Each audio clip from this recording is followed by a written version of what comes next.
Hey everybody, welcome to Eating Peace this week.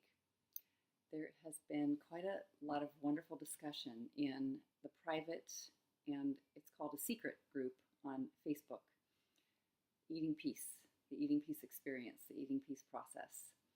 And so if you have any interest in joining a small Facebook group like that, let me know.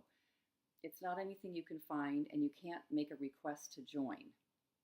So I've just sent out the invitation for people to individually email me, even though it's been some work to one at a time add people. But I just know I felt when I had a total raving eating disorder and felt crazy about my body and food and eating, I did not want to, I would have never joined a Facebook group that was public. I know some people don't feel as much shame as I did, but I want it to be very sacred and anonymous and private and unfindable and not under search engine terms. And so that's the kind of group that we have. But the reason I'm mentioning it is, first of all, just to make sure you know anyone can be invited. You just need to send me an email, and I'm putting my email below in this video today. But also that it reminds me of some things to speak to. You know, it's wonderful to get to know people there and hear the sharing.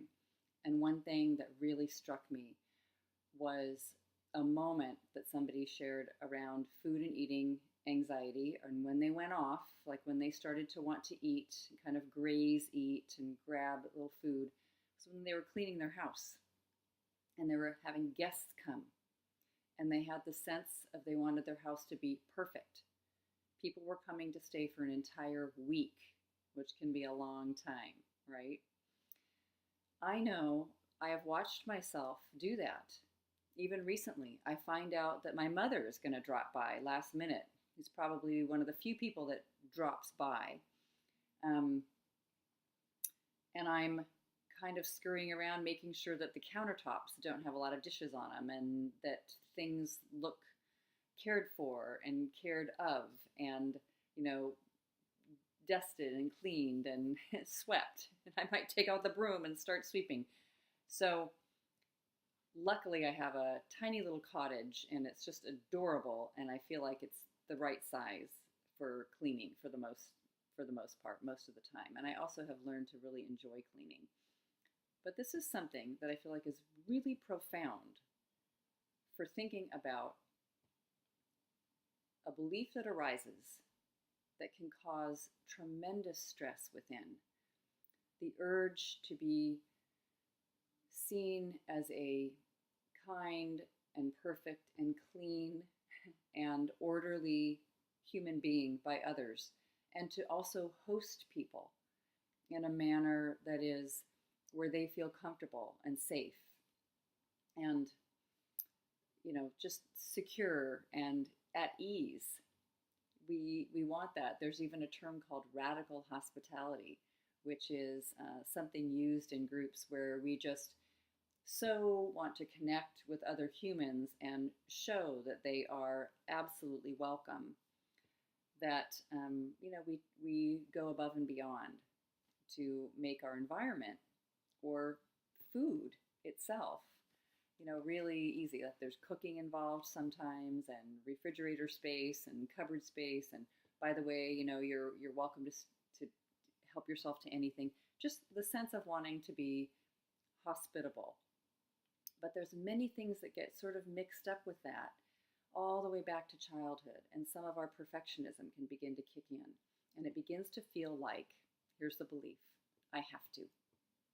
I have to, I have to. I talk about this belief in an ebook that I wrote, where I speak to strong beliefs, underlying beliefs that we have when we have any kind of compulsion, but especially with eating, I found, that are worth questioning because they're so daunting and they seem to affect so much of the aspects of how we're living in a present moment. So that kind of moment where you're yelling at yourself that you have to go do this, I have to get this task done, I have to go pick up the kids, I have to get to the grocery store, and I have to You know, you've got the list running and it feels a little on the edge of overwhelming. Sometimes it can feel like you can't quite breathe. It is sort of a strong pushing energy in I have to. And it can be around anything. I have had this in more recent years around work. You know, I have to finish that grace note. I have to prepare the program. I have to buy folders for the retreat that's coming up. I need to rewrite the curriculum. It goes on and on. You know, if you have your own business, it kind of never stops. But if you have a life and you're living in a house and you're living in an apartment or wherever it is you live, it sometimes can never stop. Your ideas about what you have to. The pressure. It can feel like there's a dictator yelling at you to get it done and get it done fast. You can relax later, after everything's finished, after the to-do list is done. If you don't finish the to-do list, have you ever noticed that you feel like sort of a punishment attitude towards yourself, or a disappointment, or like, look at yourself? You know, it can be very harsh. So let's question that thought, because in the experience of I have to, like a command, this must be done or else, when you feel a wave of that come over you, that is an incredible push to eat, to do anything compulsive. I mean, if you are somebody that smokes, you want to go out and smoke. You know, yeah, I'll show you that I don't have to. I'm just going to take a break before I get started, you know? It's like a rebellion arises. Or with eating, it feels like a sense of grabbing at least something for me. I get some energy. I get some comfort. I get some, because there's nourishment and energy in food. It's uncomfortable, of course, when we don't really need it and you're not hungry. But it is such an act of, it's an attempt at self-preservation, self-love, self-nurturing, support. It's like the food is helping you get through this huge list, you know, this daunting list. So you have to do it, or you won't be satisfied, or people will be disappointed. First question in inquiry, is that true? Is that actually true? And you might say yes. You need to be honest with what's going on within you. If you say yes, can you absolutely know it's true? That they'll have a bad opinion of you, it will not go well, you'll be a failure, you know, whatever the things are. And like if you don't do it, bad things will happen. You get the picture immediately, those images in your mind of what will happen. People won't feel comfortable in your house.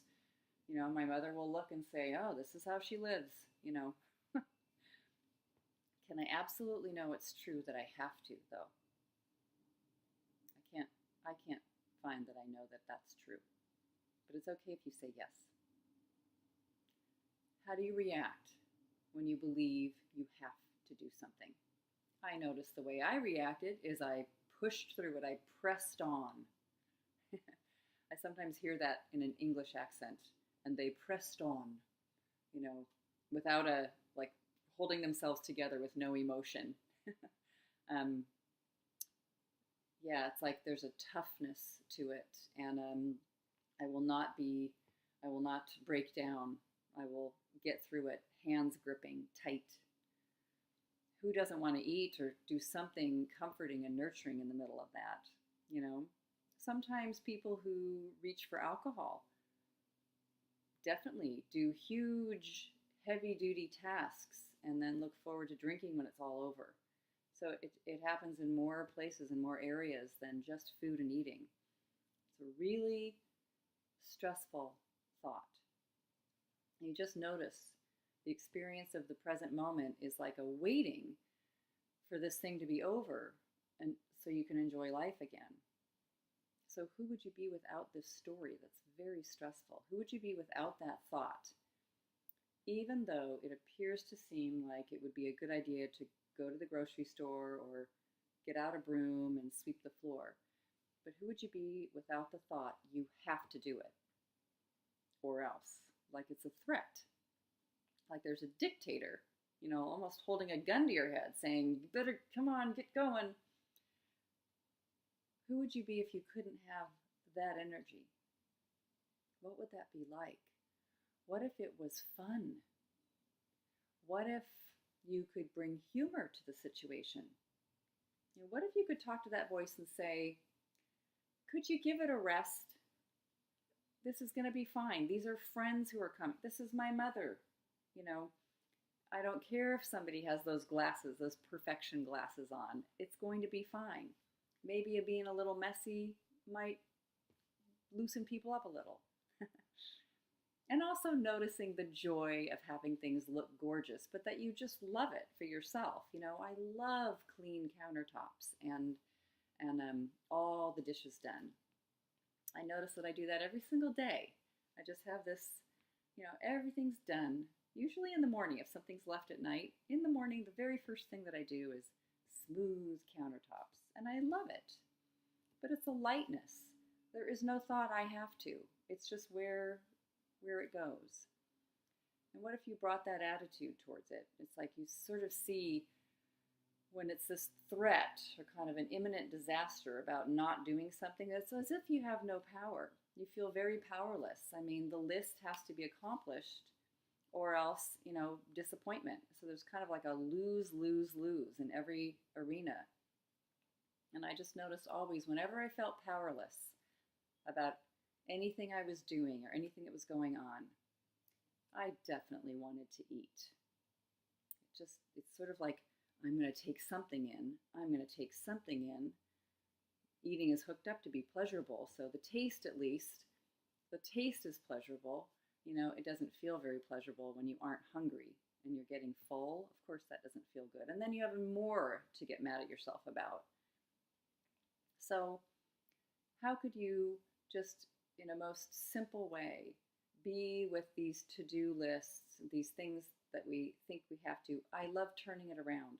I do not have to. I don't have to. I don't have to. It's not against the law to not do it. All it is a belief system. It's an idea. It's not required to be liked or to be a good hostess or to be the right person or to do it perfectly. That is not required. It's not necessary. It may be something I just choose to do, but it's not required to, prevent rejection or harshness or people being surprised. It's totally okay, however it goes. Doesn't that feel more relaxing and more sweet? I do not have to. And to find genuine examples of how you don't.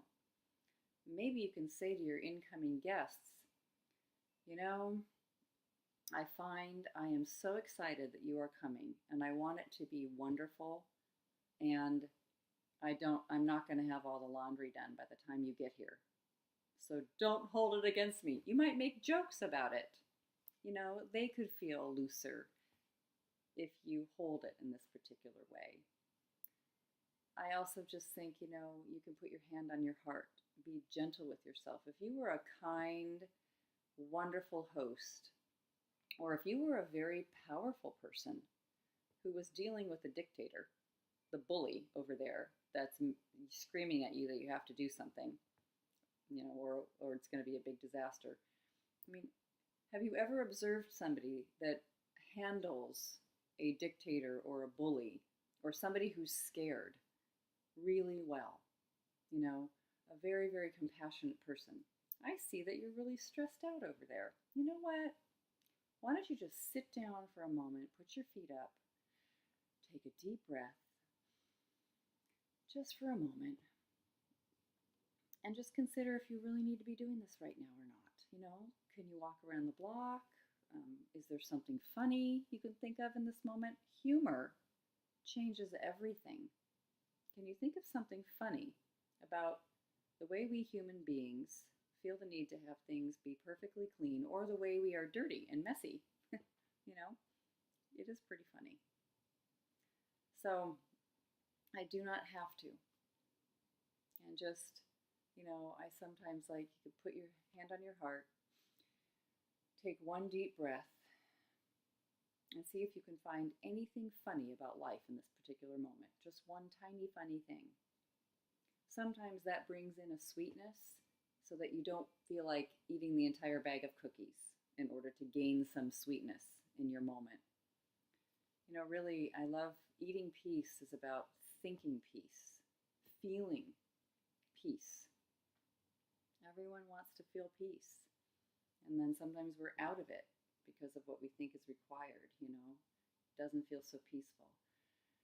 But if you just notice, I don't have to do anything that would take me out of peace. I can relax, maybe while I'm even going from here to there, or busy doing tasks, or picking up my children, or vacuuming.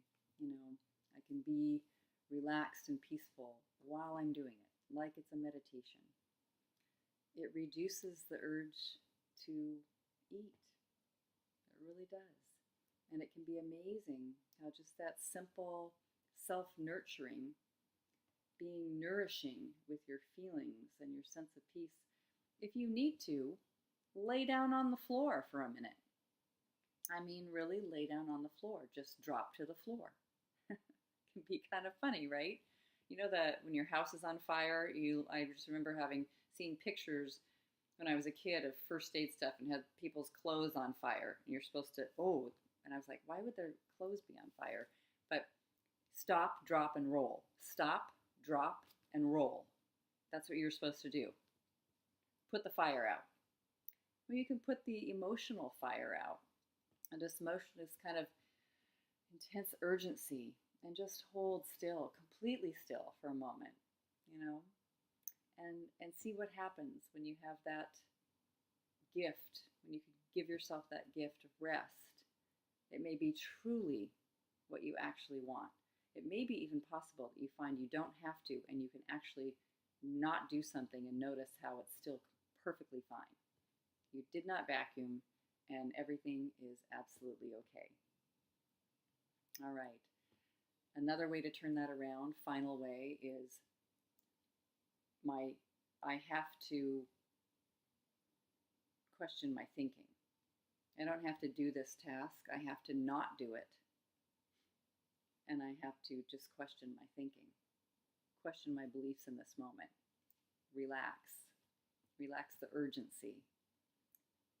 I have to urgency, emergency, is one of the number one energies to question, to reduce the sense of war within. I mean, panic, and intensity within. When that is reduced, there is just simply not the need to soothe oneself with food. So let me know how it goes. Take care, everybody.